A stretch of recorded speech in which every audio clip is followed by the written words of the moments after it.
Welcome to Live at Lunch, and how do you extend the H-1B status beyond the 6th year?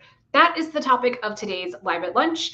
I'm glad that you have joined us, whether you're joining us live or catching the replay. If you have questions about this particular topic or about any other employment-based or family-based immigration matter, feel free to put those in the comments. If it's something that I am able to address via an answer to that question online, I will. Keep in mind that none of this is legal advice. I can't give legal advice in this forum. We would need to have a consultation or a client-attorney relationship. But today we are talking about how to extend the H-1B status beyond the 6th year. So there is a 6-year limit of H-1B status. This is true whether you are working for a CAP subject employer or CAP exempt employer. This 6-year limit of H-1B status does not apply to other types of immigration status. It really depends on the immigration classification that we're talking about. So for example, for the H-1B1 TN-E category, there are not necessarily numerical limits. There are limits as to the number of years you can hold status for H-1B, which is 6 years. And for the L classification as well, you can have L1A status for up to 7 years and L1B status for up to 5 years. So there aren't limits for other classifications. Today, we're focused on the H-1B classification and that 6-year limit. Before we get into how to extend beyond the 6th year, a couple of things to keep in mind. One is that only the time that you spend in the United States in H-1B status counts towards that 6-year time limit. That means if you are in the United States in H-4 status or in another visa classification, that time does not count towards the H-1B limit. In addition, any time that you spend outside of the United States also does not count towards that H-1B limit. So for example, when we are filing an H-1B extension for someone and we see that they don't have a full 3 years left, you can ask for an H-1B extension in 3-year increments. So if we see that they don't have a full 3 years left, we always ask about travel so that we can recapture. It's called recapturing time spent outside of the United States. So those are two things to keep in mind. Or that's one thing to keep in mind. The second thing to keep in mind is that any time that you spend in L1 status counts against the H-1B 6-year limit and vice versa. So in other words, you still have these two different sets of limits on the number of years you can hold the status, 6 years for H-1B, 7 years for L1A, 5 years for L1B. But let's say that you hold L1B status, for example, for 5 years, and then you go through the H-1B lottery process, you're selected in the lottery, you can hold H-1B status for up to 6 years, for that additional year, for a total of 6 years between the H-1B time and the L1B time. So just know that time spent in H or L counts against the respective time limits. What we're talking about, extending the H-1B status beyond the 6th year, obviously applies to the H-1B classification. It does not apply to the L1A classification. It does not apply to the L1B classification. So it's not uncommon for someone to enter the United States on an L classification, L1A, L1B, and then to change to H-1B status so that they are able to extend beyond the allotted time period if they need to, which leads us to the question of why would you need to extend beyond the 6th year? 6 years is plenty of time, right? 6 years seems like a really long time, I know, but if you have raised children, you know it goes by like that. If you have been in the United States and in immigration status, you know it can go by just like that. So there is this limit of 6 years. It does go by quickly. Sometimes, a lot of times, people will transition from H-1B status or even from L or other visa classifications, but they'll transition from their temporary visa classification to the green card status. It's not always possible to get through that green card process. It depends on the process that you go through, and it depends on a number of other factors, but it's not always possible to get through that process in the 6-year time period. So even, for example, if you were born in India, and this goes to the visa bulletin, we have a separate video in our Sumner School Business Immigration series. I'll drop the link to it. But because of the visa bulletin, depending on your country of birth, depending on your category, you could have to wait years and years and years for a green card to become available. in that particular case, assuming you want to stay in the United States while you're waiting for the green card to become available, and we do, at least I do, I went the foreign national talent and people and culture and diversity here in the United States. Anyway, if you want to remain in the United States, then and you're in H-1B status, you're going to need to extend that beyond the 6th year. So that's the reason that these provisions exist. So there are 2 ways to extend beyond the 6th year in the statute and the regulations. The first one is if you have an I-140 petition approved. So the petition has to be approved. I-140 petition approved. You can extend the H-1B status beyond the 6th year in 3-year increments. So again, 3-year increments if you have an I-140 petition that is approved. That I-140 petition can be tied to your current employer. So let's say that you are working for employer A, then the I-140 petition can be tied to that employer, or it can be from a previous employer. So you could, maybe you worked for employer B previously, or 3 jobs ago, you worked for employer B and you have an I-140 petition that was approved and has not been withdrawn or revoked. And there's certain requirements for that as well. But if it has not been withdrawn or revoked and it's still valid for purposes of extending your H-1B status, you can use it, even though it's for an employer that you had perhaps years ago. So that's an advantage of starting the green card process sooner rather than later. You can use that I-140 petition for subsequent employers. So you can extend in 3-year increments, like I said, if you have an I-140 petition approved, and you can keep doing that. There's not a limit on the number of times that you can file for those 3-year extensions. I have had clients who have needed to file multiple 3-year extensions beyond the end of the 6th year, and that's totally fine. The restriction that comes into place, it's not like you can just be potentially, you can't be an H-1B status forever, because once your priority date becomes current, you have to file the I-485, which is the adjustment of status application, or otherwise apply for an immigrant visa within 1 year of that priority date becoming current.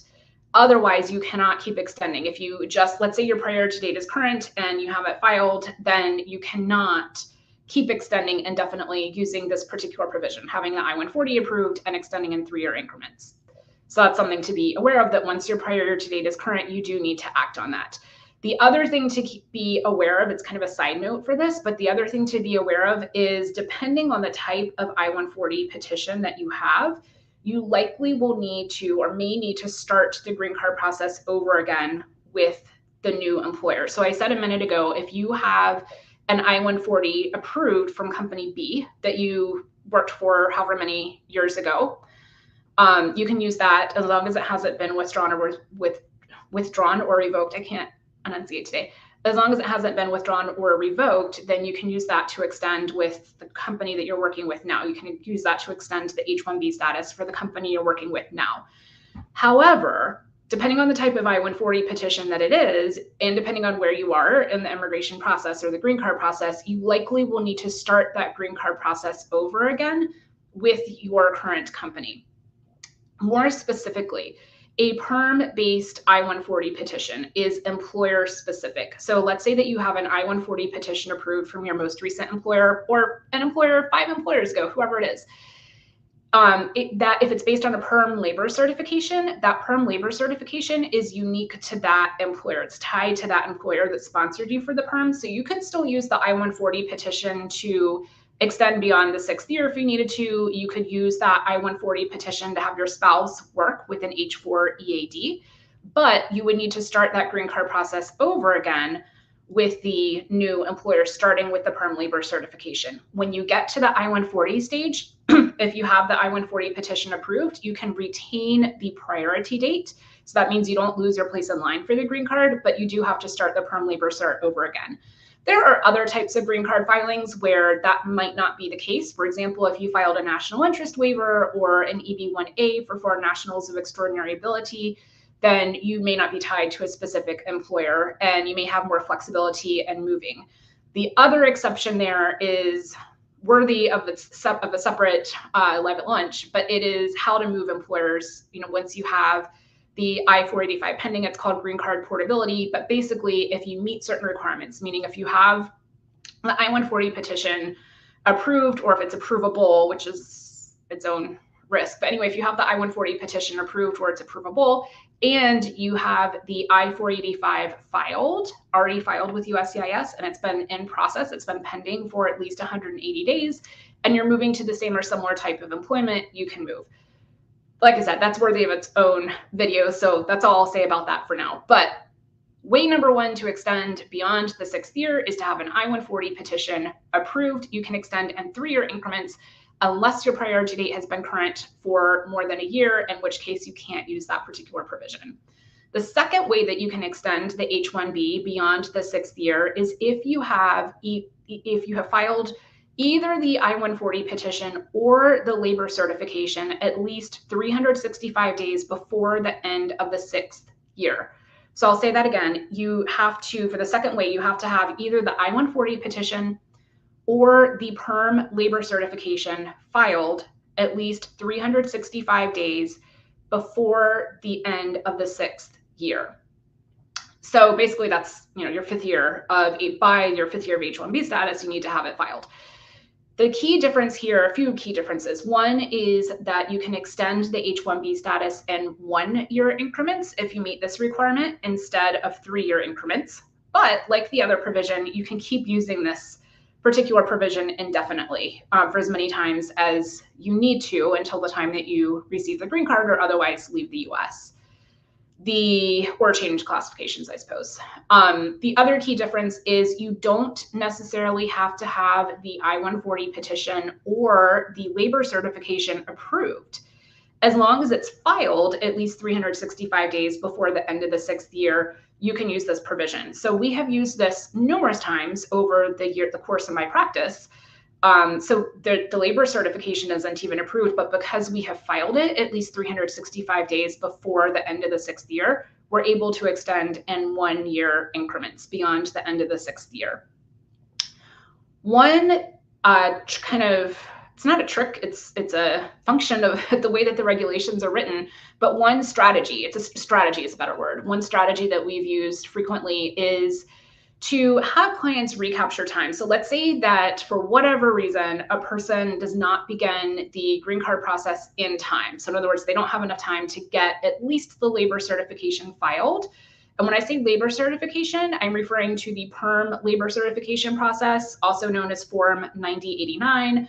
Alternatively, depending on the green card process that you're going through, it could be that you file a Schedule A petition, which is when you schedule that requires filing just the I-140 petition, not just, there's more to it, but filing the I-140 petition with USCIS, or if you do an NIW or an EB classification, you file just the I-140, you don't have to do the PERM. Either way, whichever one is filed first, the I-140 or the labor certification, that kind of sets the clock. That's what we're talking about when we say you have to have filed it at least 365 days before the end of the 6th year. So one strategy that we have used is when people are running short on time, we look at, we always do this anyway, we look at the amount of time that they spent, if any, outside of the United States. We have had situations before where a person is short, maybe 2 or 3 weeks. When I say short 2 or 3 weeks, as an example, I mean, we're looking at, all right, we can file, for example, the labor certification on September 1st, 2024, for example. That's the first date that we can file because there are all these filing requirements, timeline requirements for the PERM. So that's the very first date that we can file as an example. And their H-1B, the end of their 6th year of H-1B status will end August 30th of 2025. Let me give a different example. Let's just say that it ends August 1st of 2025, just so it's a little bit cleaner. So it's 11 months, it's 11 months out. So in other words, if we file September 1st, they will not meet that requirement of having filed, I can't do math. This is embarrassing. Let's say that they basically, my point is that they need to spend more time outside the United States to push back that filing deadline. We have sent people outside, that wasn't very clear, I apologize. But we've had people go outside the United States just for a period of 2 or 3 weeks, and then we recapture, it's called recapturing that time. We recapture that time and add it on to the end of their 6th year. So let me do the dates and the math correctly this time. Let's say that we're able to file a PERM labor certification on September 1st of 2024. That's the first date that we can file. And their H-1B status will end, let me get this right. Yeah, August 1st of 2025. Okay, so if we file September 1st, that will not be 365 days before the end of the 6th year. So in order to address that, we send them outside of the country for, at least that time period, let's say that 4 weeks and a day, for example, so that we can tack that on to the end of their 6th year. And we've done that successfully before. We tack it on to the end of their 6th year. That kind of bumps out. Like I said, anytime you spend outside of the United States does not count against that 6-year limit. That extends the end of their 6th year to, let's say, September 2nd of 2025. And then we're able to file the H-1B extension and ask for 1-year extension because we did file the labor certification at least 365 days before the end of the 6th year. So that's a little complicated. If you didn't catch it, it's okay. But just know that it is possible to spend some time outside the country. You could potentially work remotely. You could take vacation, family visits, different reasons or different things that people have done over the years.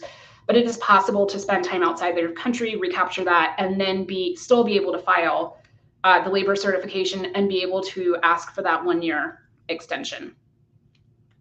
I'm going to make sure I've covered everything here that I wanted to cover.